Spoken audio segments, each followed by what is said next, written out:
ආයිබෝවන් යාළුවනේ. අද මං කියන්න යන්නේ YouTube එකේ subscribe වැඩි කරගන්න හොඳම විදිය ගැන. මුලින්ම හොඳ content එකක් තියෙන්න ඕන. මිනිස්සුන්ට වැදගත්, විනෝදජනක නැත්නම් උපකාරී දේවල් දාන්න. බලන කෙනාට මේක බලන්න වටිනවා කියලා හිතෙන්න ඕන.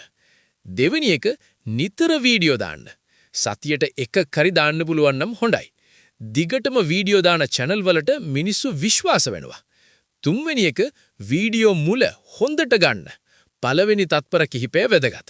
රසවත් කතාවක් හරි ප්‍රශ්නයක් හරි දාලා අවධානය ගන්න. හතරවෙනි එක පැහැදිලි රූපය සහ හොඳ ශබ්දය. ඊටාම මිලාදික උපකරණ නැති වුණත් ආලෝකය හොඳට තියෙන්නත් ශබ්දය පැහැදිලි වෙන්නත් බලන්න. පස්වෙනි එක බලන අය එක්ක කතා කරන්න. ප්‍රතිචාරවලට උත්තර දෙන්න.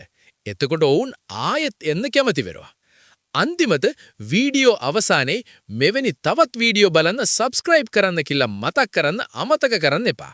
ඉතින් යාළුවනේ ඉවසීමත් නිතර උත්සාහයක් තියනවා නම් subscribe අනිවාර්යෙන් වැඩි වෙනවා. වීඩියෝ එක හොමයි නම් subscribe කරන්න ප්‍රතිචාර දාන්නත් අමතක කරන්න එපා. ස්තුතියි. නැවත හමු වෙමු.